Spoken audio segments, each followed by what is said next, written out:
I probably shouldn't say this, but this next talk is a big fail. Or at least it's about a big fail, or about failing big. I'm confused, but you're going to straighten out for us, Sue Cross. So tell us about why I might be dead wrong.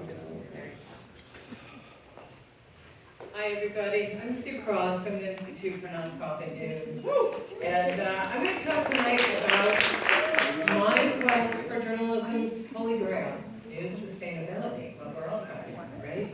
And how I pretty much got it dead wrong. So like every quest, this starts with obsession. Mine started about 2007. I was working for big media.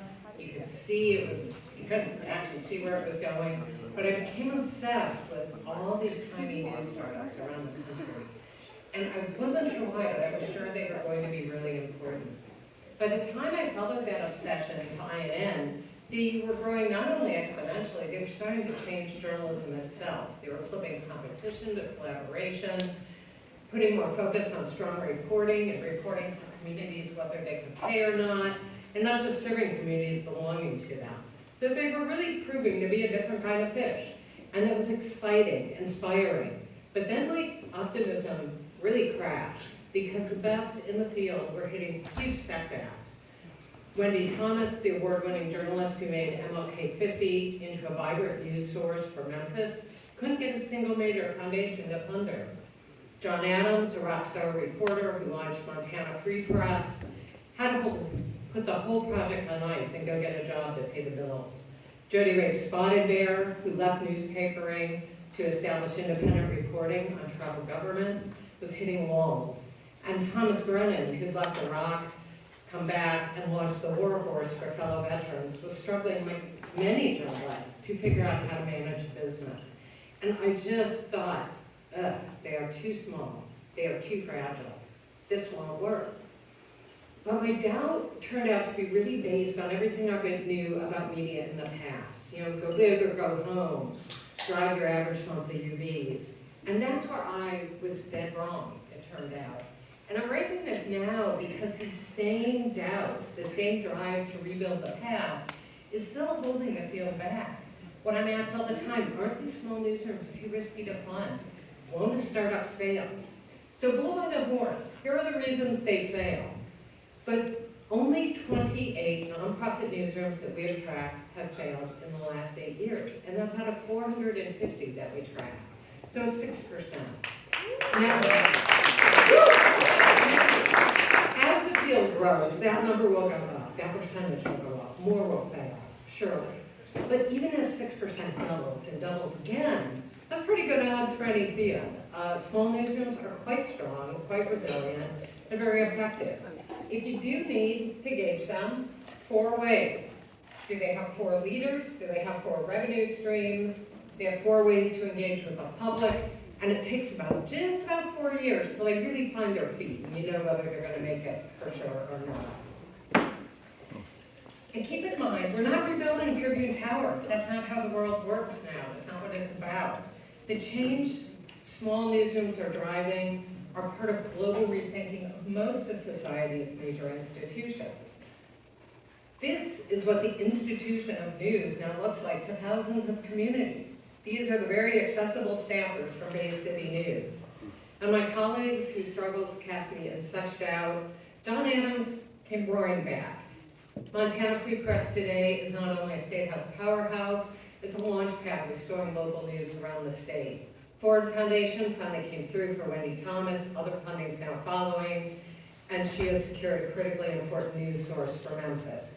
Thanks to Jody Spotted Bear, people of her reservation learned their government was implicated in all kinds of financial shenanigans and secret property purchases. Her reporting on that just won the Indigenous Journalists Association very first Free Press Award. And Thomas Brennan received the Marine Corps Heritage Foundation's highest recognition, the Lejeune Leadership Award this last year. The company that Thomas is in, John Glenn, George Bush, Condoleezza Rice. But Brennan's the first enlisted Marine to ever win this award, and he won it for the War Horse. So these 4 are exceptional, except they aren't. There are small newsrooms like this generating great change all over the world. And what I've really learned is rather than trying to pick winners based on the metrics of the past, we will find sustainability if we can create the environment so these journalists can swim against the tide. So I love being in this quest with them and with you, and I invite you, join me in being a little bit dead wrong.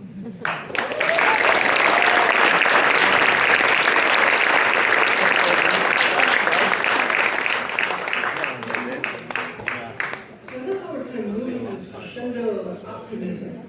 And we've spent a lot of time really looking at our own industry and how our own industry is transforming and finding these footholds into a future that looks much brighter than what perhaps it has, frankly, in the 10 years that we've been doing these Newsgeist conferences and talking about some of these great challenges.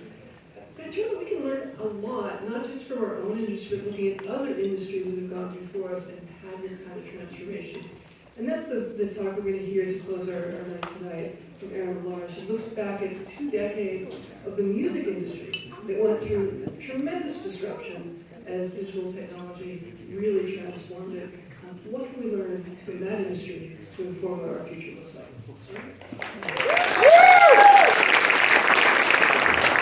My name is, you just have to listen to me for 5 minutes and get back to the bar.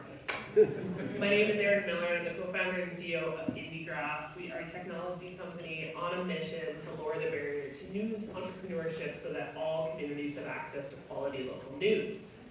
So I want to ask you all, who in this room listens to music?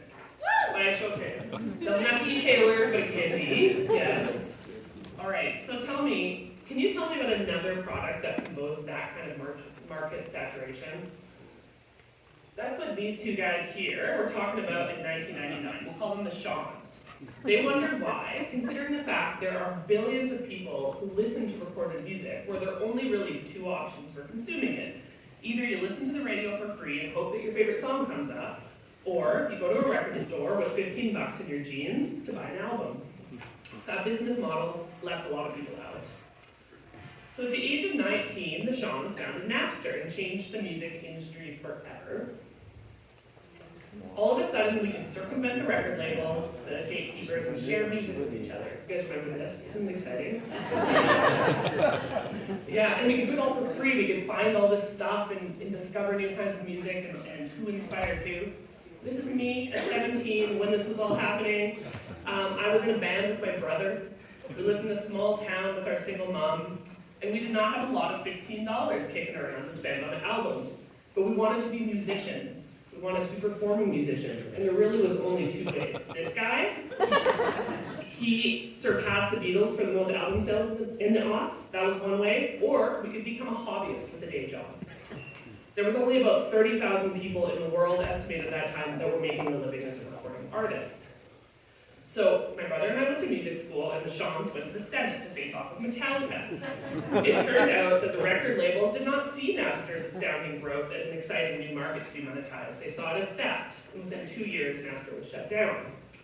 But the business model was already totally screwed. Napster had forced the unbundling of the album. Apple was selling individual songs for $1. Anyone with a laptop could make an album. Revenues were plummeting. I don't know if that sounds familiar to any of you. Then record labels made a smart move. They cut a really big deal with this new company called Spotify, this new licensing deal. And this company was figuring out how to get people to pay for music distributed on the internet. That little skinny green wedge there was the start of those revenues. Spotify's insight was that the music industry's business model was only capturing a very small portion of potential customers. If they could convince a lot more music consumers to pay, even if it was a lot less, that could result in way more money to go around. And here's how that experiment went, as you can see. The music industry now makes way more than it did at its peak. Spotify's valued higher than the whole industry earned when it launched. And the record labels did okay too. And this is my brother in terms of how the artist did. He is now one of 500,000 musicians globally who make their living performing and recording music. He's not famous. He's certainly not rich, but he says that now is a better time than ever to be a musician. The Shawns did okay too. Here's Sean Parker hanging out with Snoop Dogg and his new buddy, Mark Zuckerberg. He went on to become an early president of Facebook, and we know what happened next. I share this with you because I believe that the news industry is now at a crossroads similar to where the music industry was in the aughts. Digital news just surpassed print newspapers in terms of usage globally, and revenue will soon follow. But whether this line stays flat or hits an inflection point, I believe is still a live question. With AI, the end of cookies, policies like C18 in Canada, press forward's intervention in the market, it now feels a little bit like a Metallica at the Senate moment. The partnerships, business deals, policies that we create right now will determine the winners and losers 20 years from now. So how can we seize this opportunity to build a fair, more equitable news industry? If 20 years from now, the only winners are affluent audiences, large media companies, and big tech, our democracies will be among the losers. So I want to leave with 3 ideas. This first one, we can grow our industry if we build revenue models that actually include everyone. We need to find new business models that work in economically challenging markets and then create incentives to serve the communities where need is highest. Second, Sue, you said it really well, we need to create the conditions in which the emerging middle class of journalist entrepreneurs can succeed. They have already arrived and are creating impact in the community, but they are doing it in spite of a world where the local news they are doing it in spite of the fact the infrastructure, the tools, the funding models, the policies are built for a world where local news was dominated by large media companies. And finally, we'll only be able to achieve this if we can come at these big decisions that are facing us right now from the perspective of abundance rather than scarcity. We must put aside our own narrow interests and quit fighting for scraps. We need to work together if we want a bigger pie. And if we can do this, I truly believe that we can all be winners, especially the public who needs us most. Thank you very much.